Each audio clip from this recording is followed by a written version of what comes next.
War can feel like a force of nature, like a storm that has always sat on the horizon and always will, a permanent fact of being human.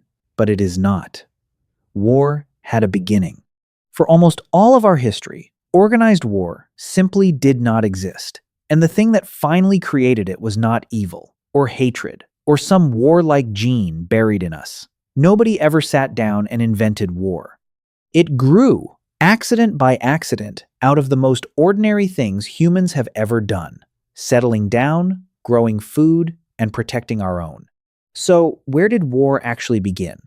Not on a battlefield, it begins long before there were any. For about 300,000 years, humans were nomads.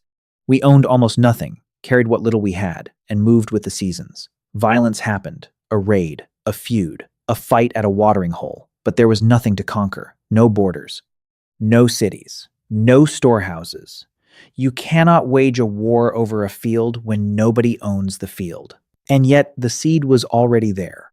On the shore of Lake Turkana in Kenya, archaeologists uncovered 27 foragers, around 10,000 years old. Men, women, and children with crushed skulls, bound hands, and stone blades still buried in their bones.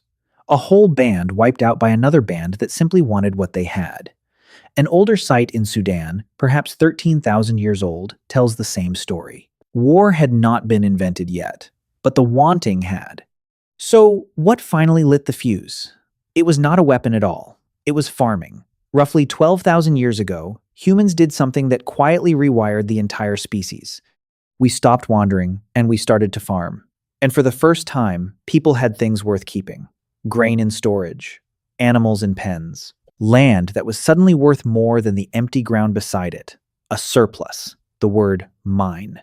Almost the instant we had something worth taking, we had something worth defending, so we built the first walls. The town of Jericho wrapped itself in a thick stone wall and a round watchtower, taller than a man, more than 10,000 years ago, one of the oldest fortifications ever found. Stop and think about what a wall actually is. A wall is proof that, even back then, somebody was already expected to come and attack. So, how does a wall around a farming town end up as an empire at war? One quiet step at a time. Farming fed more mouths. More mouths became villages, then cities. And cities had to be organized. So we invented something brand new: kings, priests, taxes, and the state. The state could do what no wandering band ever could. It could pull 1,000 men off the land, feed them, train them, hand them weapons, and point them at the neighbors.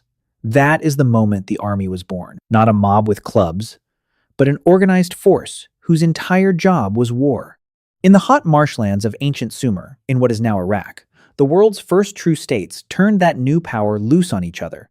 Around 2450 BC, two city-states called Lagash and Umma went to war over a strip of farmland on their border, and the winning king carved the whole thing into a slab of limestone. We still have it. It is called the Stele of the Vultures, and it is the oldest picture of organized war anywhere on Earth. It shows soldiers packed shoulder to shoulder in a phalanx, helmeted, bronze shields locked, long spears bristling in rows, marching over the bodies of the enemy. The king bragged that he had left 3,600 of them dead. War now had a uniform, a formation, and a body count, and it had all started over a field. But why stop at simply beating your neighbor? A century or so later, a king named Sargon of Akkad took the next step. Instead of one city beating another, he welded city after city together by force into the world's first empire, built from the ground up by conquest. The lesson was set for everyone who came after. You do not just defend what is yours. If you are strong enough, you take what is theirs. And here is the engine that, once it started, would never switch off again. The instant one side found an advantage, the other side had to answer it, or be destroyed. War became a race that nobody could stop running. The first great leap was the chariot, a fast, light wooden platform on spoked wheels, carrying an archer with a powerful composite bow. And for centuries, it owned the battlefield. In 1274 BC, beside the river Orontes near the city of Kadesh in what is now Syria, the Egyptian Empire and the Hittite Empire hurled between 5,000 and 6,000 chariots at each other, wheels thundering across the dust, the largest chariot battle in human history. Two superpowers, tens of thousands of men, fighting for control of the land between them. Neither could win. It ground to a stalemate, and 15 years later, it produced the oldest surviving peace treaty on Earth. Even then, the only thing that truly stopped the war was that both sides were too exhausted to keep fighting. So, what could ever stop a race like this? The honest answer is that nothing ever has. The chariot simply met its answer, and the race only accelerated. Around 1200 BC, people learned to work iron, a metal any village blacksmith could hammer into a blade, cheaper than bronze, harder, and found almost everywhere. Suddenly, you no longer had to be wealthy to arm a soldier. You could arm thousands of them. Armies swelled, and so did the killing. From there, it became a 1,000-year chain of move and counter-move. The Greeks locked their shields and long spears into the hoplite phalanx, an almost unbreakable wall of men. Alexander's Macedonians answered with even longer pikes and combined arms, and carved out an empire that stretched all the way to India. So, who built the deadliest war machine of the whole ancient world? The Romans did, by turning war into a profession. A permanent standing army of legions, each around 5,000 men, drilled, paid, and backed by engineers who built roads and siege machines as they marched. For centuries, nobody could match them. Then horse nomads from the open steppe answered with the saddle and the stirrup, firing arrows at a full gallop, and the Mongols would ride that single advantage across the largest land empire the world has ever seen. Archers answered heavy armor with the crossbow and the longbow, weapons strong enough to punch a bolt clean through a knight's steel plate. Every wall summoned a bigger siege engine. Every new suit of armor invited a sharper blade.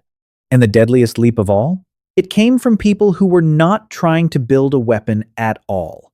Chinese alchemists chasing a potion for eternal life stumbled onto gunpowder. Within a few centuries, it had crossed the world and hardened into the cannon. In 1453, cannon fire pounded down the walls of Constantinople, walls that had stood for 1,000 years in a matter of weeks. With that, the castle was finished. The armored knight was finished. A teenager with a few weeks of training and a gun could now kill a nobleman who had trained his entire life to fight. For the first time, war had been handed to absolutely everyone. And still, the race ran on.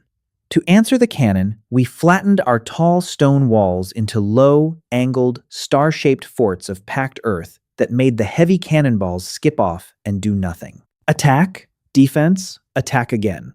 So how far could a race like that possibly go? Further than anyone alive could have imagined. The race went industrial, and the numbers stopped making sense. The machine gun, spitting hundreds of rounds a minute, let a handful of men cut down a whole charging line. On the first morning of the Battle of the Somme in 1916, the British Army lost almost 60,000 men in a single day, cut down crossing open mud and barbed wire. Artillery could erase a town from beyond the horizon. By the middle of the 20th century, the same instinct that once sparked a raid over a granary could field armies of tens of millions. The Second World War alone consumed somewhere between 70 and 85 million human lives, and at the very end of it, we built a single weapon that could end not a battle, not a city, but everything. We had already seen the proof. In 1945, one bomb dropped on a single city on one ordinary morning killed tens of thousands of people in a single flash of light. So look at the whole chain at once. We never decided to become a warring species. War was never a choice. It was a byproduct. It fell out of settling down. Out of having, at last, something worth protecting.